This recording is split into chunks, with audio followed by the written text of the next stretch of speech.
been on her high horse. Swelled head von der Leyen turns a blind eye to Article 16. Who breaks pay? The United Kingdom has already been named a global power as a sovereign nation, less than a year after its release from the EU.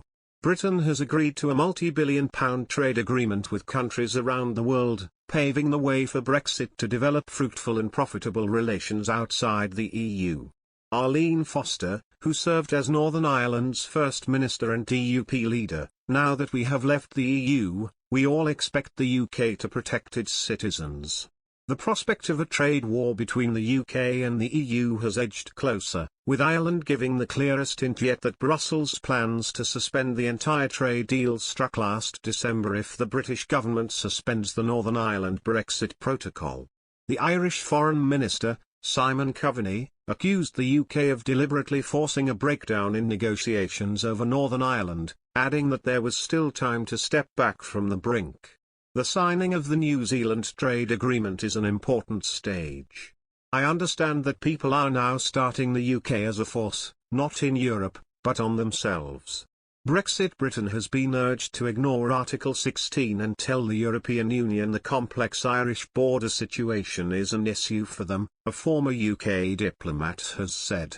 Christopher Meyer, former British ambassador to US and Germany, has argued the UK should not have taken on the responsibility for finding a fix. Instead, he said the onus should be on the EU as the bloc is interested in protecting the single market.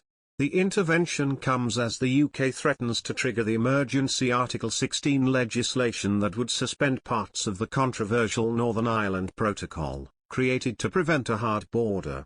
Mr. Meyer tweeted, "In all the fury over Article 16, one thing is forgotten. The UK should never have accepted in the first place the avoidance of a hard border as our problem. It was always the EU's to protect the single market. We should have said, it's your problem, you sort it. We don't want one." The UK has always maintained it does not want a land border on the island of Ireland and would protect the Good Friday Agreement.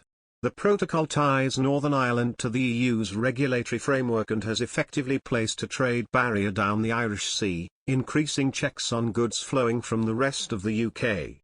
Boris Johnson's threat of invoking Article 16 is starting to hit home among EU member states, according to GB News Northern Ireland reporter Dougie Beattie.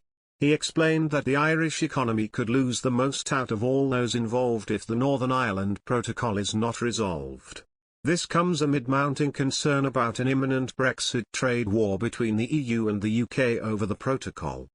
Mr. Beattie explained the two reasons why the EU is hesitant about getting into a trade war with Britain. He told GB News last night, "The EU doesn't want to get into a trade war with Britain, and Britain doesn't want to get into a trade war with the EU. Stormont faces an election in the next 6 months here, and there are concerns in Europe. The EU will not want an anti-protocol majority, so they are softening slightly." GB News Northern Ireland reporter continued, "The second problem for the EU here is if trade war starts, Germany will lose out in it. Their second biggest trading partner in the world is Britain. Britain will lose out in it, but the economy that will lose the most out of it is the Republic of Ireland. It depends on £65 billion of trade going both ways in between Britain and itself every year."